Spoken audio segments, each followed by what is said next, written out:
Grandma. Destinasi baru. Mak membuat. Ada bapak baru. Awesome. Lebih mencabar. Dah takut-takut je nak datang lagi. Diam kau kat atas tu. Atas tu. Perlahan lah. Ada bapak baru lagi. Travel lawak projek Bapak-Bapak. Jumaat 9 malam. Meriah lain macam. Bersama Astro Warna. Asal Munas. Like a chance to clear your hutang in the ring. Aku cuma nak sama keluarga aku. Aku nyari adik aku. Kau rasa kau kuat sangat nak lawan seorang-seorang? Nak jadi anak dara tua. Tapi juga pilihan aku. Kau nak berlakon? Apa kata kau berlakon jadi girlfriend aku? Saya main lama. Main siapa ni? Aduh, nak bunuh aku. Raya ini, meriah lain macam dengan Astro Sensasi. Kasim. Jom lepak. Mana? Mana-mana lah. Boring lah kelas ni buat kek je. Tu lah kan. Sepatutnya kita belajarlah buat benda-benda yang susah sikit. Ni buat kek. Nenek aku boleh buat. Baik buat karipap. Lagi mencabar.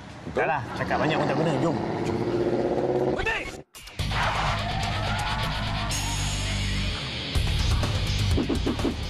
Apa dalam beg ni? Tak ada apa. Dadah kan? Dadah? Mana ada, pakcik? Bukan kan? Dadah ni dalam ni. Cepat! Jangan nak lari. Tak lari. Sana kat sana. Cepat.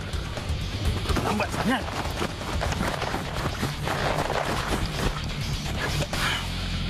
Mana? Tepung. Dadah. Ni dadah. Ni apa? Ha? Ni apa? Tepung. Ni dadah bukan tepung. Kami ni pelajar kulineri. Kau yang aku bodoh ke? Ini aku tahu. Ni dadah jenis kokaina. Aku baru tengok pasal dadah ni dekat berita semalam. Ini tepung jenis gandum. Mana keluar TV?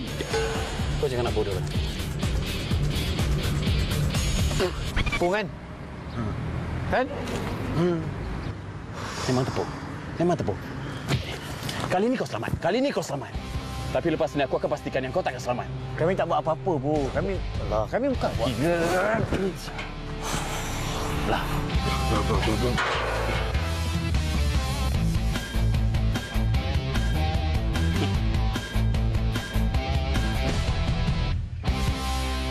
Berjaya membantu Ras Jenayah.